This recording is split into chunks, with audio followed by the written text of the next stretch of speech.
En France aussi, la situation dans les maisons de repos est très compliquée. Dans une institution parisienne, près d'un tiers des résidents sont décédés depuis l'épidémie.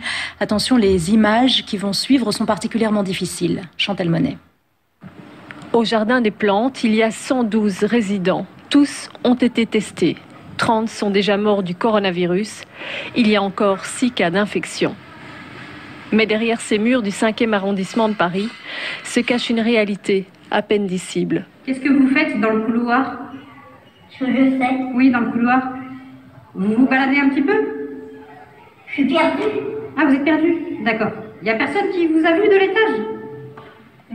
Bon, d'accord. Des personnes abandonnées dont on n'a plus le temps de s'occuper. Un tiers des effectifs est absent pour des raisons diverses, maladies ou problèmes de garde d'enfants. Mais il n'y a pas que le personnel qui manque. Des fois, il nous manque des drogues, par exemple. Des fois, on doit anesthésier les personnes qui vont décéder qu'on sait condamnées, puisque la salpêtrière ne les prend pas, parce qu'eux-mêmes sont déjà ultra débordés. Du coup, en fait, ils décèdent dans l'EHPAD, mais des fois, il nous manque des drogues où on est très juste dans les drogues, quoi. Bonjour. Donc, cette dame est atteinte du Covid. Vous voyez? Hop. Donc elle est sous perfusion, des troubles du comportement. Dans chaque chambre, la même détresse. Donc ce monsieur est atteint du Covid. Et on voit qu'il se démange.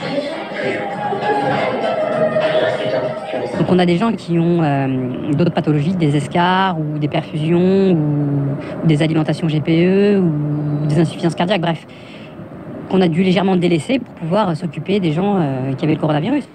Une solitude inimaginable. Même morts, ces hommes et ces femmes sont presque oubliés.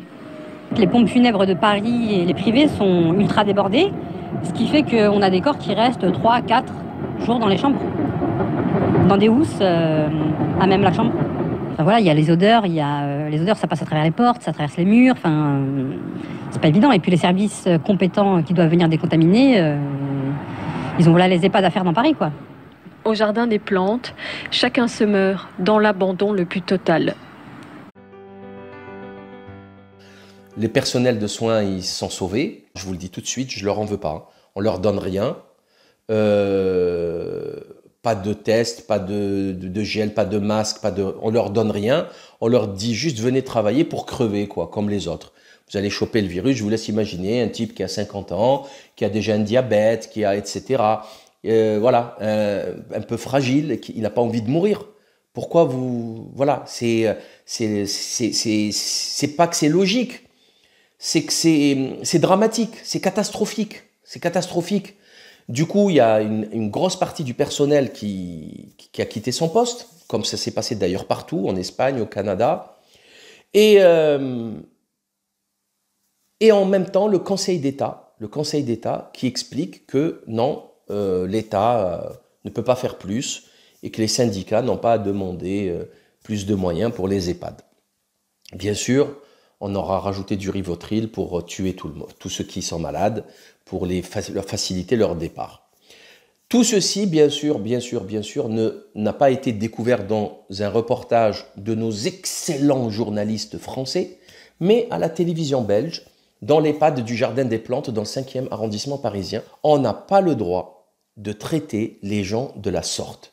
Et comme disent pas que les services, qu'il n'y a pas de moyen de les enterrer, c'est pas possible. Ce n'est pas possible. On ne peut pas, non. Mettez-les dans des chambres froides, mettez-les proprement dans des sacs refermés. On ne peut pas laisser des gens, des êtres humains, sur des lits comme ça, morts depuis... C'est pas possible, c'est inacceptable. C'est inacceptable. En fait, moi, je me posais une question, chers amis. Si demain, là, vous allez comprendre la gravité de la situation. Si demain, vous avez un pays qui agresse militairement la France au niveau d'une frontière avec des soldats qui rentrent, bombardement aérien et tout.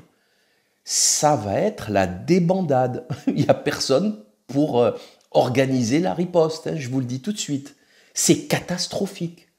Voilà. Parce que si ils ne sont pas capables de gérer ça,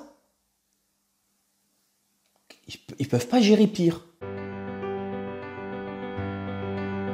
Où sont passés les 193 milliards d'euros du budget de la branche maladie de la sécurité sociale? C'est l'équivalent de 1072 IHU du professeur Didier Raoult, puisqu'il coûte 180 millions d'euros.